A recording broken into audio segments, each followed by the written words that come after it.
You wrote for Mariah Carey. Yeah. Not many people have that to their credit. Tell the people who you are. Hi, I'm Samira Fuller Farquhar, and I wrote the two-part series finale of The Proud Family Louder and Prouder, which features the return of Mariah Carey to the Proud verse. And we're here to talk about And we're it. here to talk about it. We're going to get the tea, the behind the scenes, the in front of the scenes, so many scenes. It's been 23 years. I mean, we don't know time. Right, it's been 23 seconds. And yeah, Mariah's iconic appearance in 2003, it's so cool that she kind of became the diva of the Proud verse, and it kind of Finale. I love the fact that it didn't end without bringing her back. It was my final ambition of working on that show to bring Mariah back. Okay, so you brought Mariah back. That's one of my questions on here.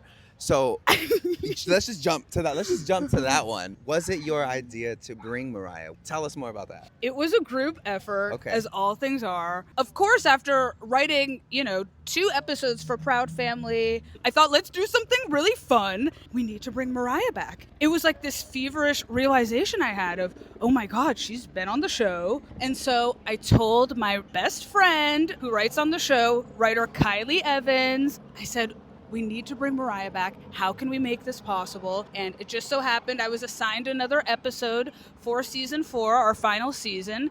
And it was shaping up to be this larger-than-life episode, a murder mystery. And the final thing that our head writer and executive producer, Ralph Farquhar, his final suggestion was, we want to have some kind of great guest. You said I know who. There were already monkey antics involved. Her episode from 2003, Monkey Business, that's all about monkey antics, her monkey Francois. It just so happened to work. And before I could even say anything, my dear friend Kylie Evans, she pitched it. Come on, Kylie. Yeah, thank you, Kylie. So we're actually doing this, and then I'm in my room feeling crazy writing dialogue for Mariah Carey.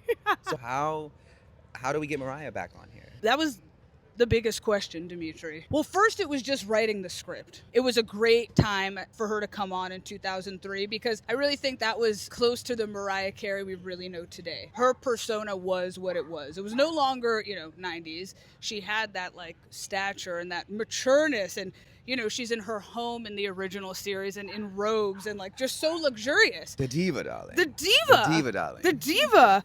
It was no 90s cut-off shorts. No. Obviously, it was, we have to elevate that Mariah. We have these nice pins that Dimitri made with kind of how she's looking in this new iteration. And it was about just kind of heightening her persona even more. So the original script I wrote had about 40 songs. I put just a music cue after almost every, even in between scenes. I said, you can cut, just choose one, whichever one works the best. Writing the episode was a really interesting process because, again, who am I to be writing dialogue for Mariah Carey? You wrote for Mariah Carey. Yeah. Not many people have that to their credit. You can literally say you wrote for Mariah Carey. And who writes for her? Because she's Nobody. obviously the best pen in the game. Fucking nobody. The first step was creating a list with all of her lingo and vocabulary. I noticed a lot of it. Peeped a lot of the vocabulary. Peeped a lot of every, we heard Mimi, MC, Mariah, the elusive Chanteuse, all of it. Songbird Supreme. Songbird Supreme. There's a version where it could have gone even more extensive. It was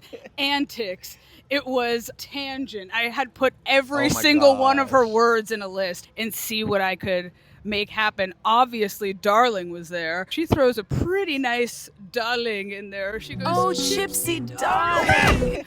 I love a darling. This is Dimitri, darling. You meant Cool that there was a performance built into the script. So it was perfect space to choose one of her songs. The only challenge is which song. Yeah. You could go straight up One Sweet Day. I mean, she's performing at a funeral. You could do Bye Bye. I'm in the writer's room pitching, hey guys, what about Sunflowers for Alfred Roy in this Proud Family episode? But I think Always Be My Baby ended up being the perfect tone for the episode. It's a heartbreak song that kind of is on a positive note. And it's just one of her best anthems. So I'm of the stoked that it's in it, yeah. And it's during Daydream 30. Let's just throw that out there. Daydream 30 and those the clips of the original session, Melt Away. Melt Away and I Am Free. I Am Free. I love I Am Free. It's so good. Oh my goodness. Oh my god. We're gonna go off on a tangent. We got I'm okay with that. Go ahead. come back for episode 2 for the tangents. There was a moment when it was almost All I Want for Christmas Is You. At the funeral? Tell me more. Yeah. I wasn't sure about that. I felt like this was an opportunity. It's so cool how a lot of her catalog goes viral on TikTok and stuff. Obviously, you're kind of guaranteed every year, All I Want for Christmas Is You. But it's been so cool, even like It's a Wrap. What are some other ones? Obsessed, I think twice now. Maybe 3 times, actually. Touch My Body also. Touch My Body. I felt like it was an opportunity. I almost want to touch my body for a minute in the episode, but that's maybe too risque for the monkey funeral. Maybe. I felt like Always Be My Baby was the perfect thing to kind think of it was. introduce to a young audience. So did you have a lot of say on the song choice? It was a collaborative effort because, again, when you have so much choice, it was really difficult to land on one. And an artist like her, it's like everybody's pitching which song they want. Were you like the lamb in the room? Like, did they know that you were like the lamb in the room? They knew I was. Again, we'll go back to Miss Kylie Evans, my great friend, writer. She knew. That's why she pitched it for me. But I mean, the Proud family is an amazing writer's room. The staff writers are amazing and have such good taste and such good knowledge of pop culture. So I would say I'm probably the most hardcore lamb, but people like Mariah. So people had passionate pitches. It's Mariah. It's loved. So let's talk about the origin to you becoming a lamb. Wow.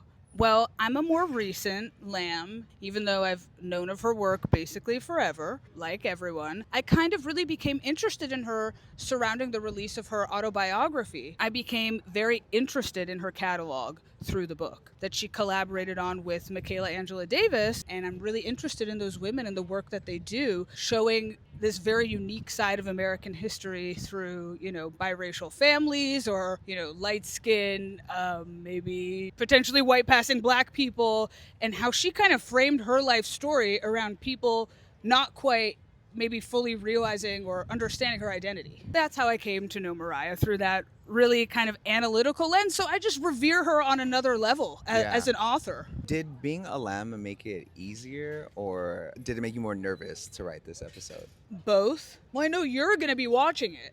That was my next question. I was going to ask you. I was going to ask you if, it made you somewhat nervous to, the lambs are going to be watching this. It's the details that we're going to be looking for, or those things. Did that make you nervous? Well, it made me want to really, impress everybody. Everybody who's dedicated to Mariah knows her lingo, her visuals, everything. And also myself, if I just remove myself from writing the episode, what I would want to see if it just happened to come out. It made me excited. It made me say, what would I like to see if I was just watching this episode? Entering Mariah's home was the time to capitalize on her motifs.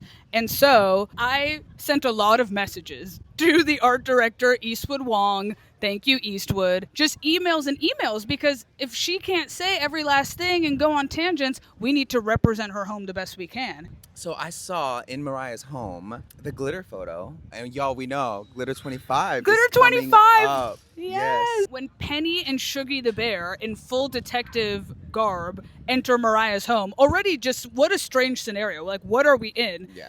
Penny Proud is dressed as Nancy Drew, entering Mariah Carey's home to accuse her of murdering a monkey. Just where have I found myself in life?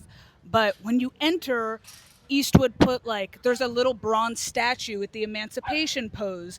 There's kind of artwork of her in rainbow. That. Yeah, it's very quick flashes. The rainbow one I did see. The rainbow with the pink top. And then, of course, the glitter poster. I thought, glitter poster, yeah, that was... If we can show anyone that we're real lambs, it would be to include the glitter poster. Yeah. There was a photo of her frozen. Oh my God. So that's original from Eastwood and his team. Just shout out to the Proud Family art team. Just unbelievable. Yeah. I was just so flowing with inspiration pictures. They added so much of their own touches too, and the ice cube was one of them. Yeah. Hilarious. I mean, again, this woman's viral every year. Yeah. Giving Me Life was said. This song is giving me life. Mind if I join you? And then almost immediately after, We Belong Together was said. Sure, baby. We belong together. Exactly. So if you see my original script, it's like, it's giving me life and it's everything. Q, Giving Me Life by Mariah Carey. And We Belong Together, child. Q, We Belong Together by Mariah Carey. It's like, it just made no sense. She needed all the rights.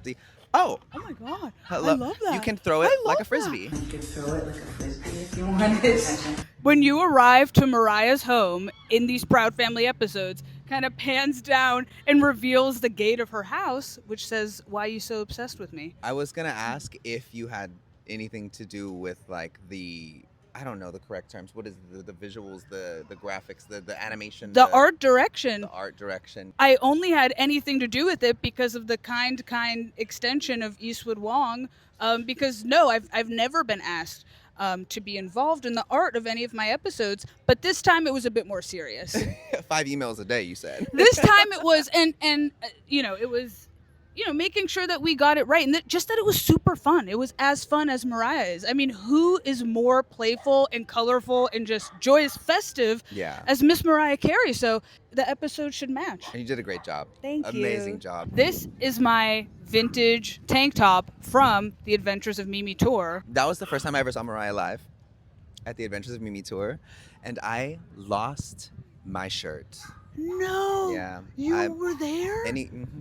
Cherish it. Yes. I can't find the shirt that I lost anywhere for a price that I'm willing to pay. Someone didn't know what they had, but it was $25. Oh, a steal. Yeah, they didn't know. A steal. I want to say about when I first met you, Dimitri, because you don't remember it. Apparently, I'm forgetful. Apparently, I'm forgetful. But the first time I met you was the first time I saw Mariah live at the LA Pride in the Park. Was that there or was that a Hollywood Bowl? I first met you there. At Pride in the Park? Mm-hmm. I think it was 2023. Remember downtown? It was a very special set. Yes, you remember. It was unbelievable. That's probably my Yeah. top show. Like that is, it has to be. And I've Fist bump me. Oh, you were pointing. I thought you were pointing. Sorry. And I mean, this is. I'm not saying this as a flex. I've been on stage twice, and I think. No way. Yeah, we'll talk about that. Okay. Hi, can you show everybody this jacket on the back before we start? And it says caution here.